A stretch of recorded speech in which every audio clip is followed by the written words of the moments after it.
Hey, everybody, and welcome to Andrea M. Smith Live. My name is Andrea Smith, and I am so excited to have you here today. And I thank you for coming out and taking the time to join me on this broadcast and to have a conversation about relationships and other trending topics and things that are going on. In particular, today, as you can see, we're going to be talking about Black love. And from the subject, is Black love getting messy? Are we really afraid to love one another? I'm going to say that I don't believe that Black love is messy. I just believe that the conversations about Black love and surrounding Black love are messy. I think that we are having conversations that really don't speak to the issues that we're really having and the problems, I'm going to say, that are really hurting our relationships. I know that there are a lot of outside factors that we could talk about, that there are outside things that systematically have hurt our relationships, from finances to education to um, health, and all of the different disparities that we can talk about that have systematically hurt us as a community, and then eventually hurt us as Black men and women within our relationships. But I really don't want to focus on those things. What I really want to talk about, and I want to say that I'm not dismissing them at all. So I don't want us to be in this conversation and you're hearing me say things and you believe that I'm dismissing them or I am discounting the effect that they could have on us as a community. I am not. What I am saying is that I am acknowledging them, but what I want to focus on directly in this particular video is the inward things, right? The inward things that are causing us as men and women to not be able to have the loving relationships that we can have. Because to be very honest, there are plenty of Black men and women who are together today in healthy, loving relationships, whether they are married, whether they are long-term relationships. They're healthy and they are thriving. They are relationships where, people have decided to come together and love one another in a way that's healthy and that's loving. And there are plenty of those types of relationships within our community to speak about. I think what has happened now is that in the age of social media, we are taking the rhetoric and the ideologies of social media and applying them to whether or not the love between a Black woman and a Black man is viable, whether it or not it can be sustainable. And that's where I want to talk about, because at the end of the day, relationships between a man and a woman should not be driven by the opinions or the ideologies of social media. They should be driven by how you give and receive love. They should be driven based upon your capacity to love someone. We don't very, not so often, or not a lot, I'm going to say, do people really talk about the mental, emotional, and spiritual foundation that a relationship needs to have in order for it to be well, in order for it to be healthy, in order for it to thrive, in order for it to be able to sustain the challenges that come in relationships. And so the challenges that come in relationships should not be this, thing that's just so overwhelming to us as a people, because love is love and challenges are challenges, and when things come up, it takes two people to sit down and to communicate and talk about what's going to be necessary to move the particular challenge that they're in that moment forward. How do they get beyond it? And the thing is about it, it's about us getting beyond it together. And so what I really want to talk about again is the internal things, because and just with the basics of a relationship, the very first thing that you bring to a relationship is you. And what you bring to the relationship is you and your emotional and mental and spiritual well-being. What you bring are your life experiences. What you bring are your relationship experiences. And that's the starting point. all of the outside things, like I said before, that have been things that we could talk about really are not the things that come when a man and a woman meet each other. We don't meet each other talking about feminism. We don't come to each other, and particularly, I'm going to say, Black men and Black women, we don't come talking to each other about feminism. We don't come talking to each other about slavery. We don't come talking to each other about ideologies and rhetoric and all of these other things that have been imposed on our community with regards to how we can and cannot love one another. We come together because we were attracted to each other. We come together because we want to know more about the other person. We come together and we talk and we find out and we share and we see if we have any commonalities, and we move on from there. And either we move on as further along to see what it would be like to be in a healthy, loving relationship with this person, or we move along as friends because we don't find anything in common, right? And so it seems to me that we've just kind of moved away from that kind of thinking. We have become so ingrained and we've become so entrenched in what the internet has told us about how we love each other, what the internet has told us how we should love each other, right? Somebody said that at 35, a woman hits a wall. Somebody said that, all Black men ain't nothing. And then somebody said that all Black women ain't nothing. And then somebody said that Black women don't want to submit. And then somebody said that Black men don't know how to lead. And now we have used all of these opinions and these ideologies to determine how we enter into relationships with a person, when we really should be determining it based on how we give and receive love, what a healthy relationship looks like to me, not what the internet has dictated what is healthy for me, but what I have determined is healthy for me, what I have determined what being in a relationship for me is going to look like. And so today, what I want to do is I want to take away all of the outside noise. I want to take away all of the outside terms, ideologies, narratives, and rhetoric, and really talk about you. What do you bring to the relationship? What do you as a man bring to the relationship? What do you as a woman bring to the relationship? And if we, want to go there, since we talk about, Black love being messy, what do you as a Black man bring to a Black woman? What do you as a Black woman bring to a Black man? Because that's really where the conversation is. That's really where it all starts. Now, I guess, once you're together, you can have all of these other conversations about other things. But the main thing that we should be talking about our relationships is how healthy we are.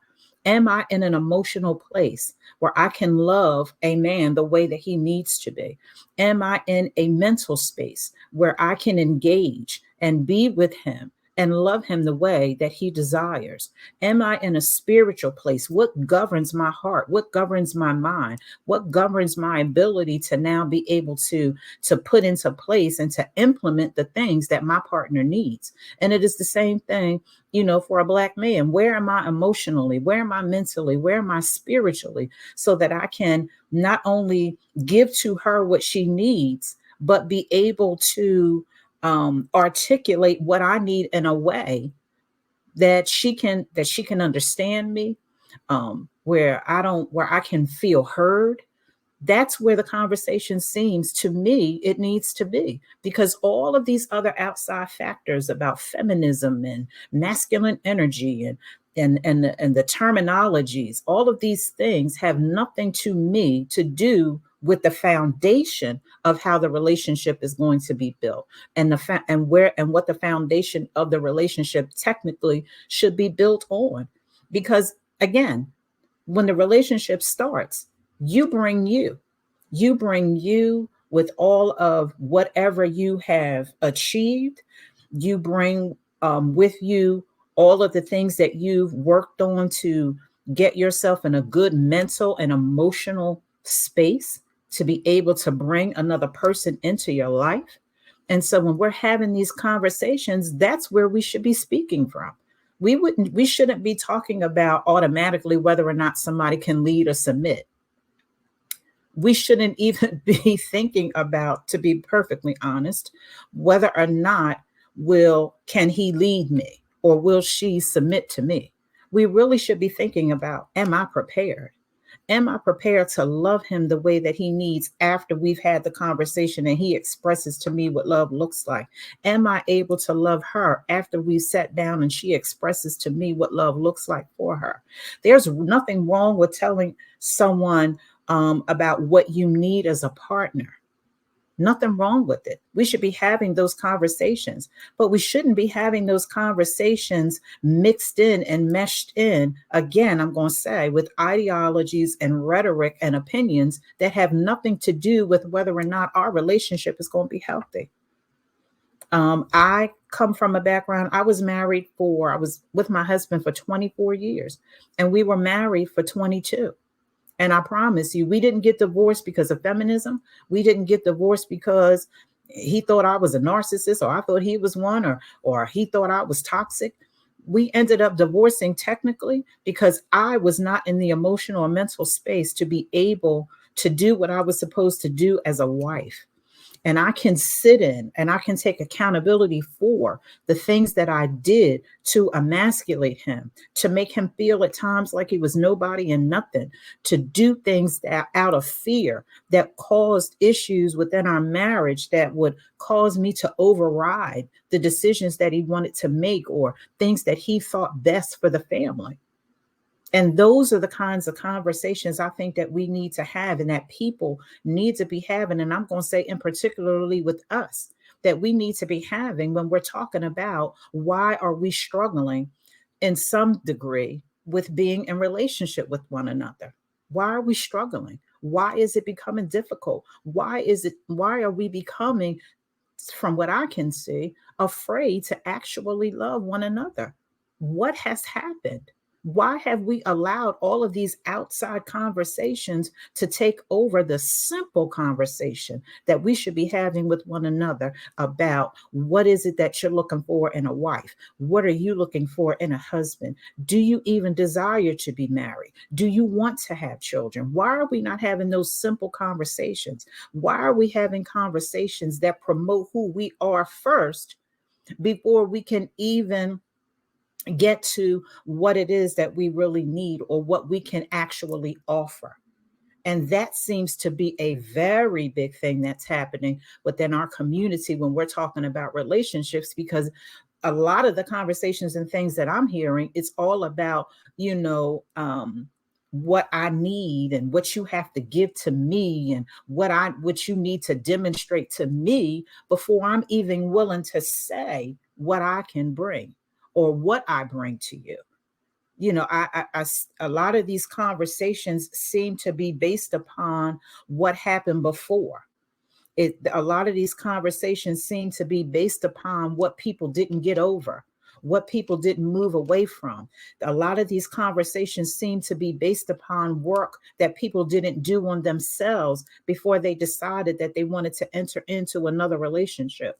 I happened to see one time, it was this prayer that was being circulated, and the young lady was talking about how, I've had some trust issues and, and I've had these things that have gone on with me. But if you're just patient with me and if you'll just do this with me, then, I'm sure that I'll be able to get to the place where I can trust you. And I'll be able to get to the place where I'll be able to be, who you need me to be. Well, in my mind, number one, that's not a prayer. Number two, you shouldn't even be entering into a relationship with a mindset that way, because technically what you're doing is you're asking this man to now take to take on the emotional weight of the relationship until you can get into a place where you can join him and you both can carry the emotional and mental weight of the relationship together. So in my mind, that's not a prayer. That is something where you need to work on yourself first,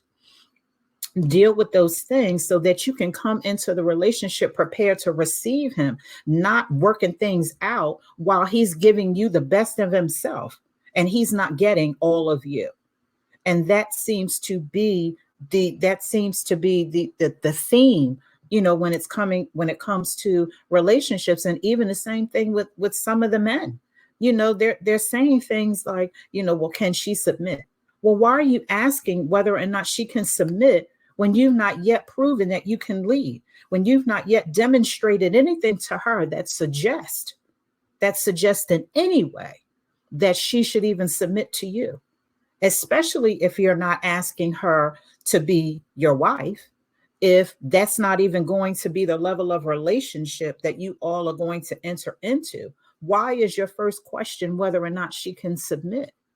And I'll say the reason why that question comes up first is because it's guided by the ideology that feminism is the reason why Black men and Black women can't be in relationship together. It's driven by that. That's not a question that's driven by a need. That is a question that's driven by an ideology. That's a question that's driven by rhetoric. And you should, to me, as a man, you should not be coming in and the first question you ask her is, can she submit? That shouldn't be your first question. Your first point should be to be able to demonstrate to her who you are as a man, who you are emotionally, mentally, spiritually. Where have you come from? What have you done? What things have you done to work on yourself, to demonstrate to her that you are a person, that you are a man that is ready and prepared to be engaged in a relationship? That's where these conversations should be coming from. That should be the starting point. Nobody should be talking about asking, what can you give? People should be talking about what they can offer. You should be willing to be very honest and accountable about where you've been in previous relationships, how those relationships have affected you, what things you know about yourself that you've not moved away from, that may inhibit you from really being the best partner that you could be for them. People are not coming in honest. We're coming in with a lot of rhetoric. We're coming in with a lot of ideologies. We're coming in with a lot of tags and terms and all of these things that, again, have nothing to do with whether or not you personally are prepared to be in a relationship with someone else. And that's where it should start.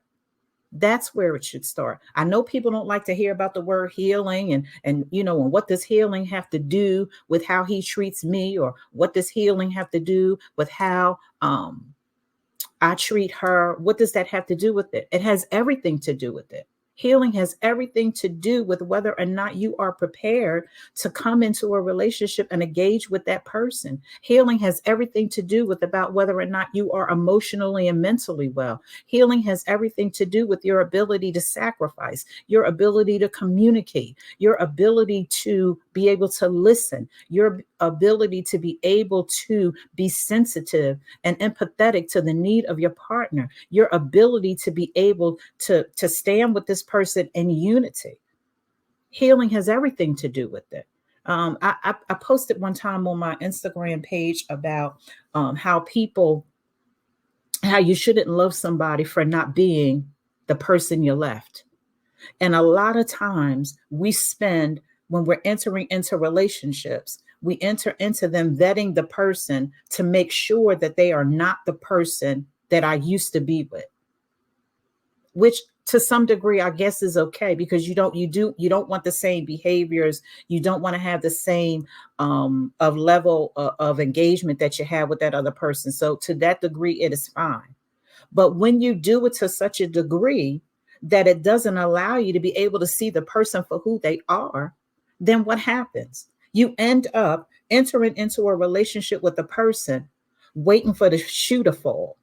You end up entering into a relationship, vetting a person and looking at them and waiting for the first time that who you left shows up. And so now you have this person who unknowingly is now attempting to love you at their very best, not knowing that really what they're doing is working hard to not be the person who you left. And that does not make good for relationship at all. And those are the conversations that, to me, that we should be having. These conversations about feminism and masculine toxicity and feminine energy and masculine energy, and I can't be in my feminine because I got to be too masculine. Well, why do you have to be too masculine? And who determined that because a woman has become educated or because she has put herself in a place to be financially stable, since when is that masculine? Since when did it become unattractive, or such? Since when did it become unappealing for a man to want to be in peace, for him to want to be in a relationship with a woman who can clearly articulate her feelings to him without all of the emotion and all of the, with all of that being within the conversation? Since when? Since when? Why have we become so far apart where we just can't sit down and have conversations with one another about what we need, about what hurts, about what's unacceptable, about our expectations? Why can't we have those conversations? Because at the end of the day, those are the conversations that are going to determine whether our relationships can last, whether our partnerships, the partnerships that we have with one another, can be sustainable. And to a broader degree, it's going to determine, now, if we bring children into the conversation, what our children are going to experience from us as their parents. So for me, is Black love getting messy? No, Black love is not messy. Black love is beautiful. Black love is powerful. The love between a Black woman and a Black woman and a Black man, I'm sorry, can be sustainable. It can be powerful. It can be beautiful to see. It's heartwarming for me to see. But the conversations are messy, and the conversations are messy because we have people who are profiting, and I'm going to go here now, people who are profiting from our pain. And we get into these silos and we get into these spaces that stroke what we want to hear, but don't challenge us to fix it. They don't challenge us to fix it. We have spaces with women who we have women who are telling you that they're saying things to you that are empowering, and the things that they're telling you are not empowering. The things that they're telling you are just soothing and stroking what you want to hear, but not challenging you to do some things that are better. Because when we get into relationships, based on a decision. And it's the decision that we made. Nobody wrote this into it. Nobody, tied our hands up and said, hey, come on in this relationship, and I don't care if you want to be in it or not. We made the decision to be in the relationships that we were in. And it is the same thing with men. There are spaces that stroke the egos of men, but do not challenge them to do better, that don't challenge them. And I'll say in both spaces, with men and women, because I'm going to be balanced with this. Nobody will be able to walk away and say, well, she was just talking about the man and she was just talking. No, I'm going to talk about both of us, because there's two people in a relationship, a man and a woman, right? And so it becomes, we have these spaces that talk to our pain, but don't tell us how to get out of it. Don't tell us how to make it different. They don't even challenge us to examine our own self and take accountability for the reason why we got into it. And to be very honest with you, that's one of the things about healing. One of the things about healing that's very difficult to do is to be able to look at yourself and say that I had a hand in, or a decision that I made contributed to what I.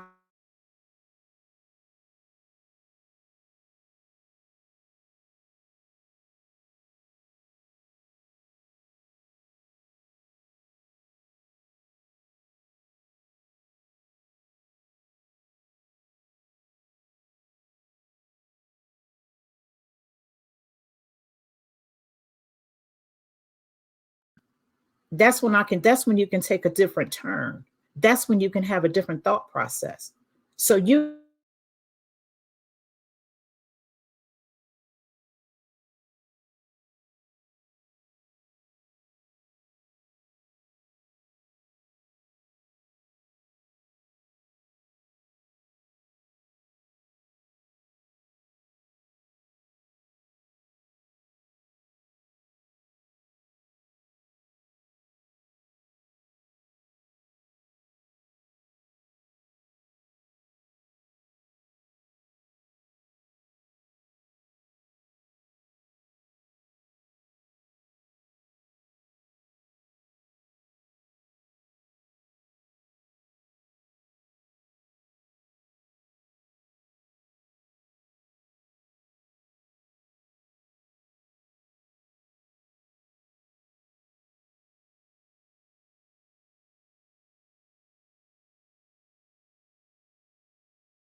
very easy for me to say what he did, but it was more challenging to say what I did.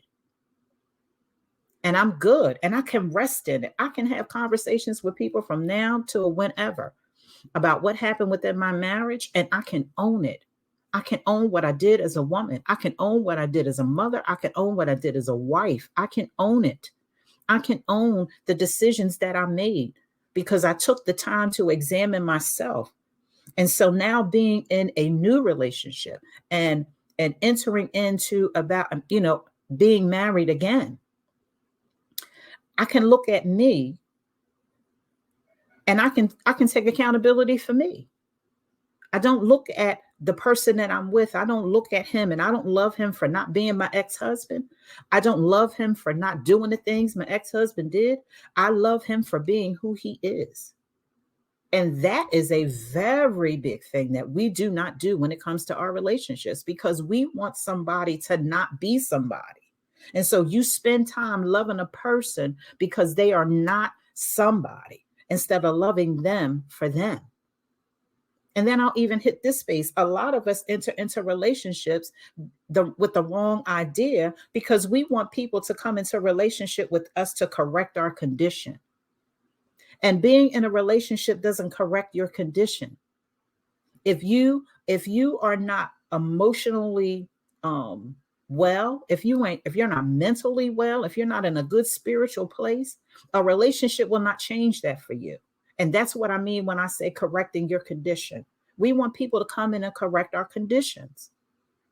A relationship doesn't correct the condition of you being lonely.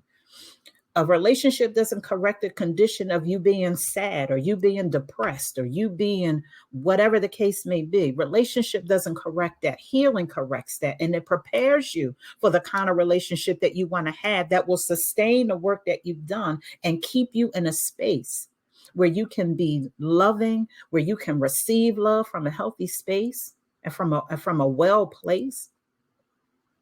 And so when it comes to, Black love and is it messy? No, it's not messy. Within us, there are the same issues that every other community has. There's a breakdown in communication. There's a breakdown in the ability to want to sacrifice. There's a breakdown in the ability to want to listen and to hear and to understand, to not repeat, to be not to be just responsive. We should be talking about having healthy relationships that consider the other person, relationships that are rooted and grounded in us being emotionally and mentally well. We can continue to have conversations from now to whenever about feminism and all of these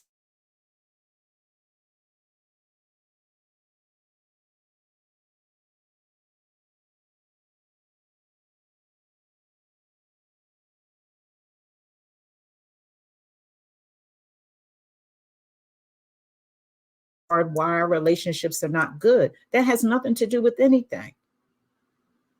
What's not keeping us together is us. What's not keeping us strong is us.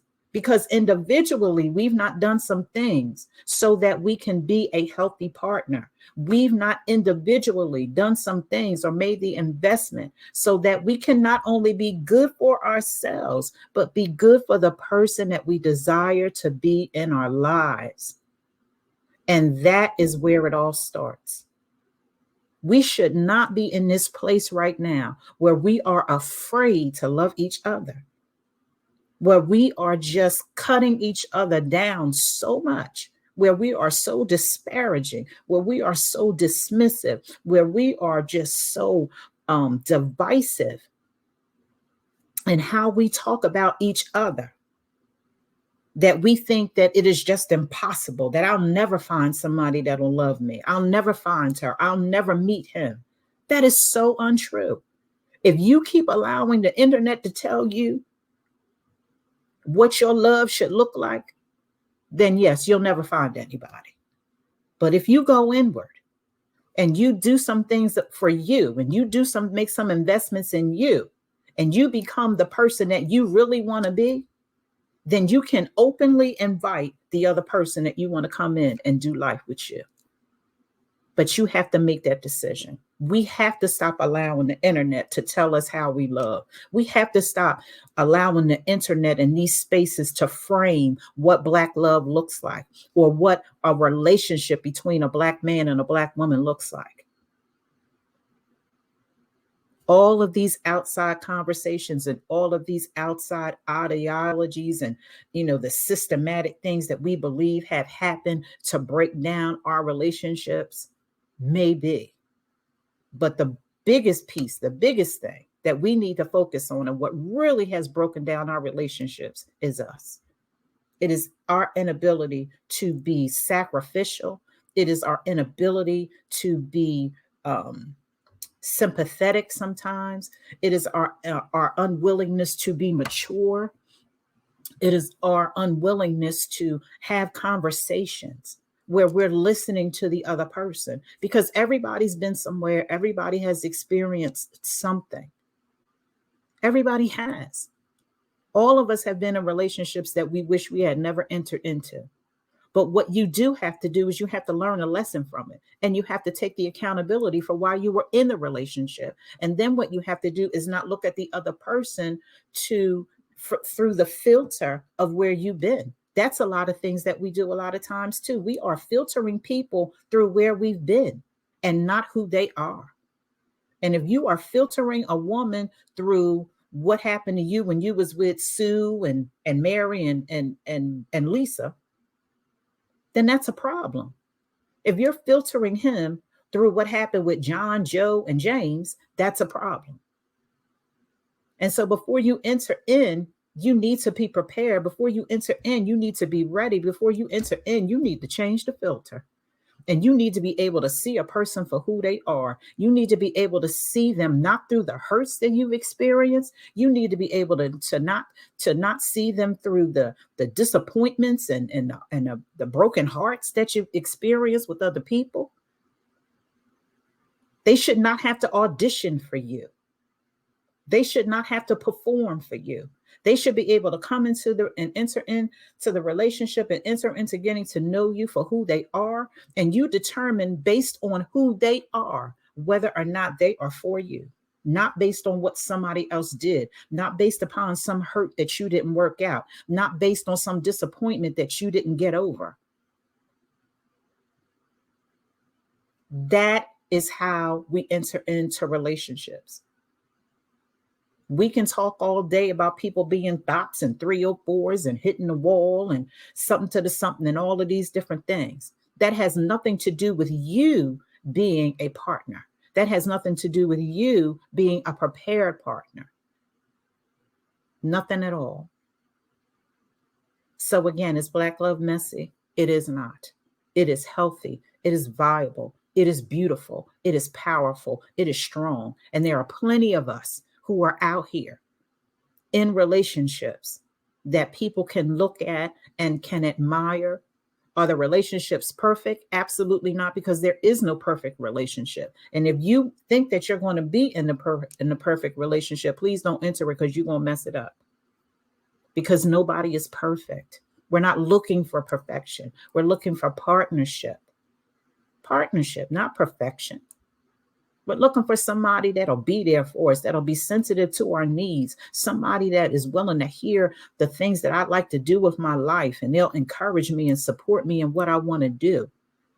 That when all fails, if nobody else think that I can do it, they can. If nobody else thinks that I'm valuable, they do. That when I'm at my end, that they will be with me. That's what we're looking for. And none of that has to do with all of the outside, again, I'm going to keep saying it, the ideology and the rhetoric and all of these other outside conversations that we're having. You should be listening to things that are going to encourage you to be better as a man. You should be listening to things that are going to cause you to be better as a woman. There is nothing wrong with us being confident about ourselves. There's nothing wrong with us being proud of what we have accomplished. There's nothing wrong with that. But you should still, outside of those things, you should be able to look at yourself and also say, I'm a good partner. And I'm a good partner because I've done some work on me. I'm a good partner because my emotional space is good. I'm a good partner because my mental space is good. I'm a good partner because I have a spiritual base. I have a spiritual foundation that guides and drives how I make decisions, how I love. That's what we ought to be able to say to one another. That's what we ought to be able to express one another. And I'm sure there are going to be some people who are going to look at this video and say, oh, she's looking at things through rose colored glasses. And oh, that sounds so, it sounds, it sounds loving and flowery and all of that. I can't really think of the word I want to right now. It's aspirational. There it is. It sounds so aspirational. And I'm not trying to sound aspirational. I'm trying to really sound real, because this is real stuff. Because in some of these relationships, we having real children. And we got real children out here looking at a mom and a dad who they don't know what's going on. If we don't get this together, we're going to pass this down to children. And they're going to think that the love that they see between you is the love that they ought to experience from somebody else. So if you're not well, then that means that they're going to have relationships that are not well. So no, this is not about being aspirational. This is about being real. This is about challenging you as a Black woman and a Black man to examine yourself and to say, am I prepared to be in a relationship? Am I prepared to love her the way that she desires? Am I prepared to love him the way that he desires? And if I cannot, am I mature enough to say, I can't do it? Am I mature enough to say that at this time, I don't have the capacity to give to you exactly what it is that you need? That's where we need to be in these conversations. Not continuously stroking the hurts of people, continuously stroking the things that people have not made the time or took the time to invest in to get over. Because some of us, quite frankly, we're too old to be talking about some of the stuff we talking about. We're too old. Some of the things that we're still talking about, if you're still talking about, or you're still having a problem with whether or not you think a woman is too masculine, or you think a man is too controlling, or you need to kind of dig into, you need to go underneath that, I'm thinking, to find out why your point of view is that way. Why is your point of view that way? What is it about you that when you hear submission, you hear control? What is it? What is it about you that when you come across or you come into the path of a woman who has educated herself, and again, who is in a financially stable place, that you view her as unattractive? You need to examine that. Since when did education become unattractive? And I know, and I hear, and somebody say, well, they take it too far, and they think they're superior and all of that. Okay, I get that. I get it. But what does her superiority have to do with whether or not you are prepared for a relationship? Because that's the issue. The issue is your preparedness, not the idiosyncrasies and all of the other stuff of people. That has nothing to do with nothing.